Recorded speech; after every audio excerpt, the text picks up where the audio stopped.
الإمام علي دخل على الزهراء، شاف الزهراء مغيرة ملابس الحسن والحسين وزينب وأم كلثوم وطابخة لهم وقاعدة توكلهم. فالإمام قال لها إن شاء الله حالتك اليوم تبشر بخير، وضعك أحسن. قالت له نسولف أنا وياك على جنب. وقفت وياه قالت له يا أمير المؤمنين، أنا ليل نهار أبكي، أخذتني إخفاء، فشفت أبويا فاتح إيديه وهو يقول إلي إلي يا فاطمة، العجل العجل، الوحى الوحى، أنا مشتاق لك بنيتي. فقعدت من النوم وعرفت هذا اليوم آخر يوم من حياتي، فحبيت أخلصه ويا الحسن والحسين ويا زينب حتى تصير آخر ذكرى بيني وبينهم هاي. فتركت فراش المرض وقعدت غيرت ملابسهم، وكلتهم، سولفت وياهم إلى آخره، لأن هاي آخر ساعاتي ويا أولادي. ويا أبا الحسن أنا وافدة على أبي رسول الله لأشكو إليه ما جرى علي.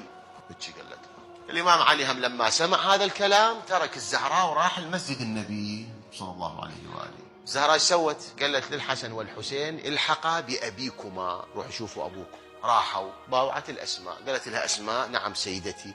قالت لها أنا داخلة بالحجر أقرأ قرآن، وما أحلى القرآن بصوت القرآن، وما أحلى القرآن بصوت فاطمة، وهي قرآن سلام الله عليها يعد القرآن. المهم أنا أقرأ قرآن، ما دام صوتي موجود فهي الحياة، إذا انقطع صوتي ناديني أجبتك فهي، وإلا فإني وافدة على أبي رسول الله. ويا أسماء أنا أقدر أروح لأبويا، أنا بدون أبويا ما أقدر أعيش.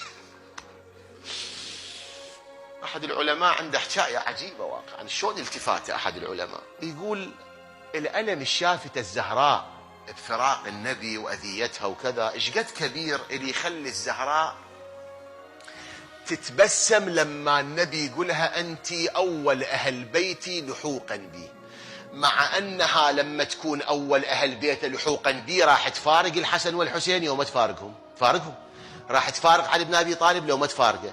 فراق علي سهل؟ مو سهل. فراق الحسن سهل؟ عدها مثل الحسن وتفارقه سهل؟ عدها مثل الحسين تفارقه سهل؟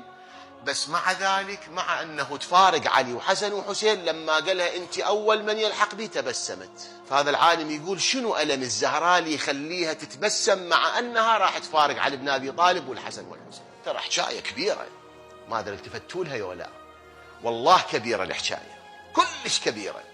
المهم طبت تقرأ القرآن بالحجرة، وبينما هي تقرأ القرآن إذ انقطع صوتها. نادت أسماء سيدتي فاطمة، ماكو جواب. حركتها وإذا هي ميتة. رحم الله من نادى وسيدته. أيوة فاطمته ومظلومته 18 سنة.